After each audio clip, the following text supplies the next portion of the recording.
दोस्तों, इस वीडियो में हम मौर्य वंश के बारे में पढ़ेंगे। जैसा कि आप जानते हैं, नंद वंश के अंतिम शासक घनानंद की मृत्यु के पश्चात नंद वंश पूरी तरह से समाप्त हो चुका था, जिसके बाद चंद्रगुप्त मौर्य ने मौर्य वंश की स्थापना कर दी। चंद्रगुप्त मौर्य की माता का नाम मोरा था, जिसका संस्कृत में अर्थ मौर्य होता है, इसलिए इस वंश का नाम मौर्य वंश पड़ गया।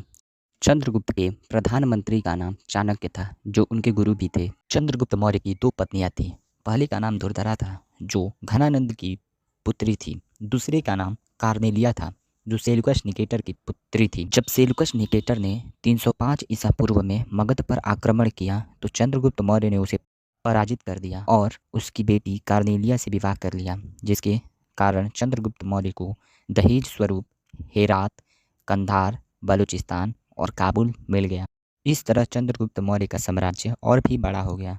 चंद्रगुप्त मौर्य का साम्राज्य उत्तर में कश्मीर से लेकर दक्षिण में कर्नाटक तक तथा उत्तर पश्चिम में ईरान से लेकर पूरब में बंगाल तक फैला था।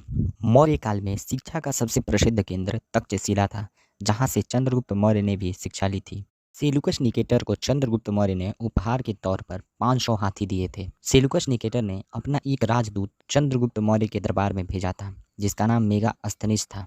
मेगास्थनीज की पुस्तक इंडिका थी, जिसमें मौर्य वंश की संपूर्ण जानकारी मिलती है। मौर्य काल में समाज 7 भागों में बटा था। पहला दार्शनिक, दूसरा अहीर, तीसरा सैनिक, चौथा किसान, पांचवा निरीक्षक, छठा कारीगर तथा सातवां सभासद था। इनमें से सर्वाधिक संख्या किसानों की थी। मेगास्थनीज ने यह लिखा है कि भारतीयों को लिखने में रुचि नहीं थी।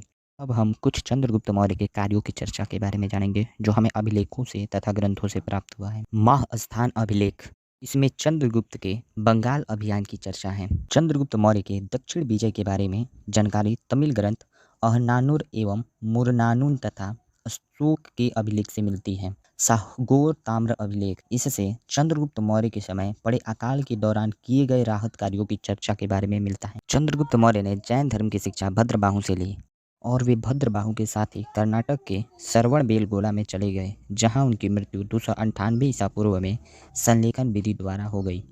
चंद्रगुप्त मौर्य की पत्नी दुर्धरा से उत्पन्न पुत्र बिंदुसार मगध का अगला उत्तराधिकारी बना। तो दोस्तों, जानेंगे नेक्स्ट वीडियो में बिंदुसार के बारे में। तब तक के लिए धन्यवाद।